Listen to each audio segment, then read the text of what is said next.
Yeah, so I stopped at the Banescliff Pass to have a little coffee.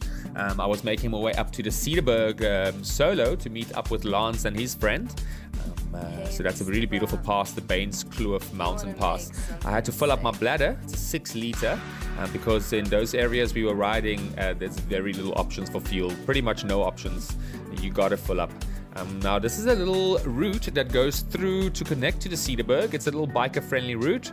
Look at that beautiful sunset. So I was kind of chasing the sun. I knew I'll have a little bit of a dark ride at the end, but this is just me showing how I take the photos again. The lighting was just exceptional that evening. Just look at that. Normally the area does not have so much rainwater. This is actually a lot of water that's come down, so the reservoirs are full. How's this nice water crossing here?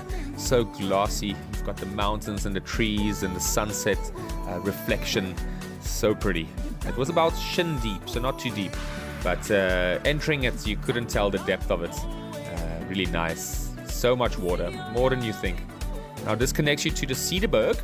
So here I'm climbing onto the Cederberg road, and now the sun's almost gone. You can see these rock formations are quite unique to the area. This was all then damage that was done to the road from the previous rains. Now I'm just blazing through to get to the accommodation. Here it's already night time. So this is the next morning. Did a really rough camp job there. I think I forgot my tent pegs. And these guys were staying in the A-frame little houses. So this is the next morning. We loaded up the bonies and we were off on an adventure. The 2 Teneres, that's Lanceley's friend, and then she's riding the GS 650. So parts of the roads were damaged from the rains, but for the bonies, super easy to get through. Here we're going up to the Stadsal Caves. Oy, and she had a little wipe out there on the soft sand. You got to help out the ladies. So I just helped her get the girl out there. And there was another sandy patch. There's a bit of a sandy patch taking you up to beautiful caves. All the fun. So here we are actually having a look at the Bony. The headlight and the windscreen was a bit damaged. Now we're going to make our little way into the caves itself, the Stadsal Caves. Definitely worth checking out if you ever find yourself in the Cederberg Valley. So pretty. The conditions that day were just pretty. No winds, beautiful skies. You can see that little flyby. Oh, it's just adventure land. So much riding in those areas. So what's also special is then the rock arts, the Bushman paintings.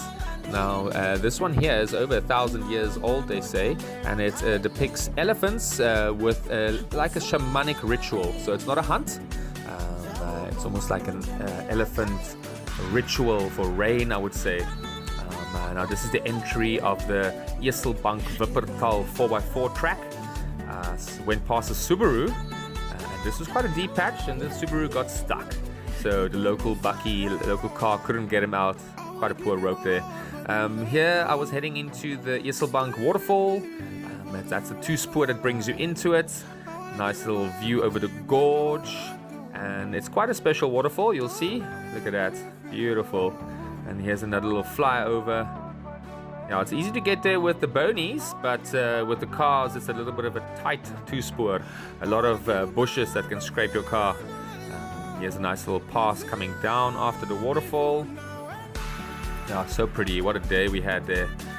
Some nice soft sand patches. Just gotta lean back and choose your line. The flowers were out, but it was a little bit too late, and the clouds were over, so they weren't all open. But you can see the beauty of it. We're so blessed with what we have here. Just look at that there. So this was now in the afternoon as we're heading to the accommodation for the second day. That is called the Bedo Valley, and those are the blue crane birds, the national bird of South Africa. Here's a little donkey thinking he's a goat. A little bit of damage from the rains. The road's a little bit damaged. Now we're staying at Uitspankraal. This is a biker-friendly accommodation on the Doring Rivier, on the Doring River. Here we're doing a little braai, doing some steak, some lamb chops, and some beef sausage. So yeah, it's always a braai in the evenings for us. Here we're leaving. Lance had to help her get over that little rough part, but that's why we're there. We're always helping each other out on the routes. We're all learning. The 650. So a lot of gates for the animals. You always have to open up and make sure you close it. It's then for the farmers, not angering the farmers. Look at those beautiful flowers. This was now the next day, flying over the Bido Valley. Just a kaleidoscope of colors. Just look at that. Wow, that is pretty. Yeah, South Africa is very blessed with having such a big variety of flora, especially the Western Cape. Look at that. That's leaving now the Bido Valley. That's going towards the north. That'll bring you out by Glen William. So yeah, this is me now climbing on my bony and heading out.